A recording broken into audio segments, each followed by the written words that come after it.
Ladies and gentlemen, will you please stand and remain standing for the presentation of the colors?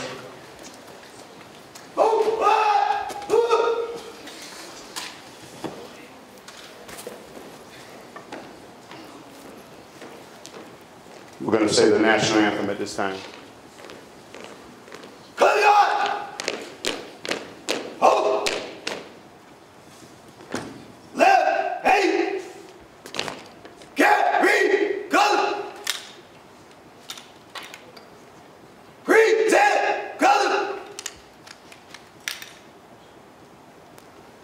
Pledge allegiance to the flag of the United States of America and to the republic for which it stands, one nation, under God, indivisible, with liberty and justice for all.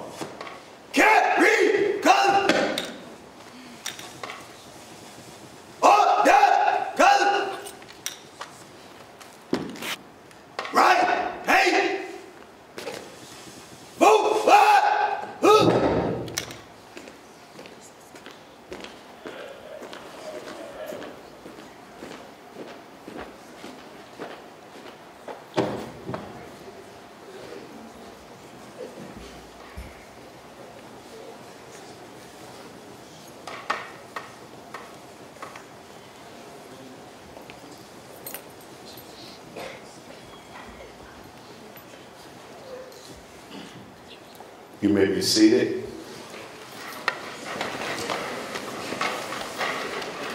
Many of you are too young to know anything about Dr. Martin Luther King other than what you've heard, and so you don't know him in that respect, but I wanted to share with you all just a few little brief information about him. As you know, he graduated from Morehouse College here in Atlanta, Georgia, and his father and he both pastored Ebenezer Baptist Church. And there are many things that I could, indicate about him, but one of the things that I love to say about him is that he was my hero. And so that's why I took time and I tried to learn as much and as many of his speeches as I could. So at this time, without any further ado, I want to thank those of you who came out to hear. We're going to begin the I Have a Dream speech.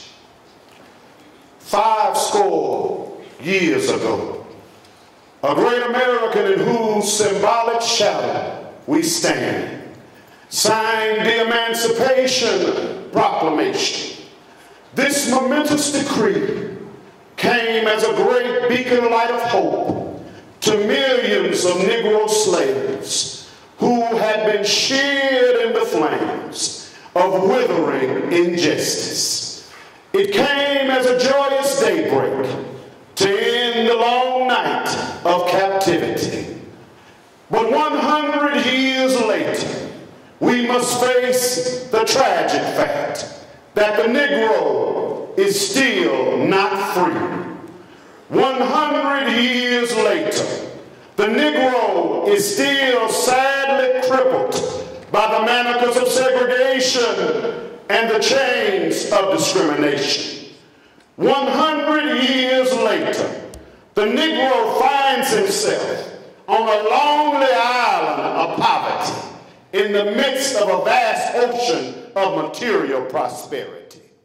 100 years later, the Negro finds himself languishing in the corners of American society. So we have come to our nation's capital to dramatize an appalling condition. In a sense, we have come to our nation's capital to cash a check. When the architects of our republic wrote the magnificent words of the Declaration of Independence and the Constitution, they were signing a promissory note to which every American citizen was to fall heir. This note was a promise that every man would be guaranteed the inalienable rights of life, liberty, and the pursuit of happiness. It is obvious today that America has defaulted on this promissory note in as far as her citizens of color are concerned. Instead of honoring this sacred obligation, America has given the Negro people a bad check, a check which has come back marked insufficient funds. But we refuse to believe that the Bank of Justice is bankrupt. We refuse to believe that there are insufficient funds in the vast vaults of opportunity of this nation. So we have come today to cash this check, a check that will give us upon demand the riches of freedom, but also the security of justice. But we have also come to this hallowed spot to remind America of the fierce urgency of now. Now is the time to rise from the dark and desolate valley of segregation to the sunlit path of racial justice. Now is the time to lift our nation from the quicksand of racial injustice to the solid rock of brotherhood. 1963 is not an end, but a beginning.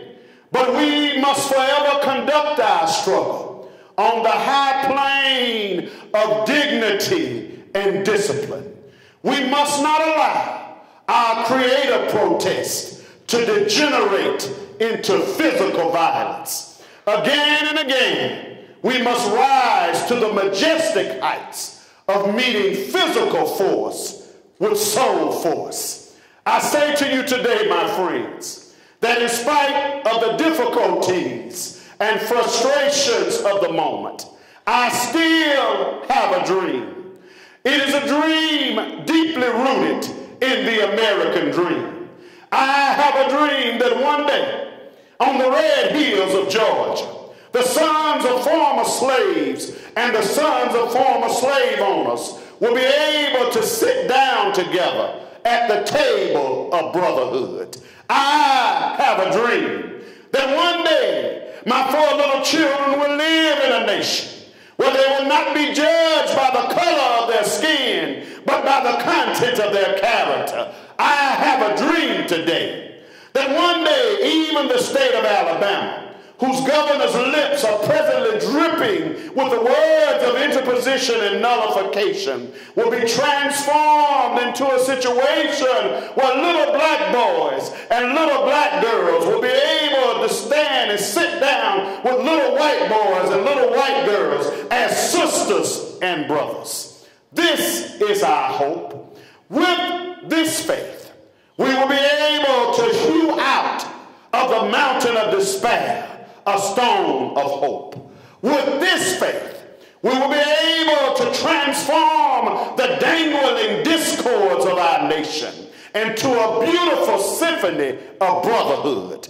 With this faith, we will be able to pray together, to struggle together, to go to jail together, to stand up for freedom together, knowing that one day we will be free.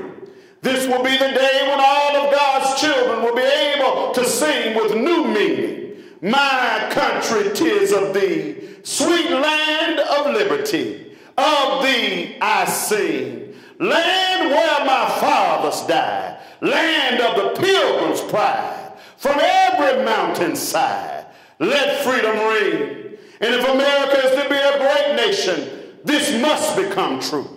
So let freedom ring from the mighty mountains of New York. Let freedom ring from the cavernous peaks of California. Let freedom ring from the heightening legends of Pennsylvania. Let freedom ring from Lookout Mountain of Tennessee.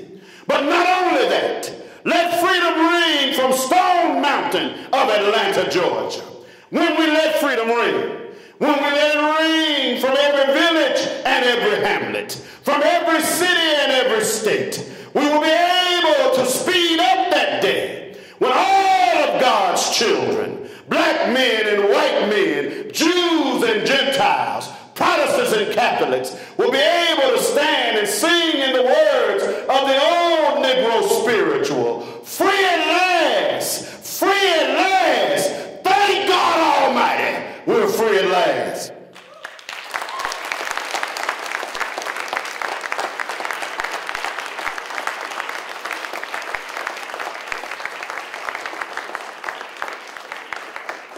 This concludes our tribute to Dr. Martin Luther King Jr. We celebrate the birthday on Monday, but this is his official birthday. So I felt like it would not be robbery to do this at this time. You may be dismissed.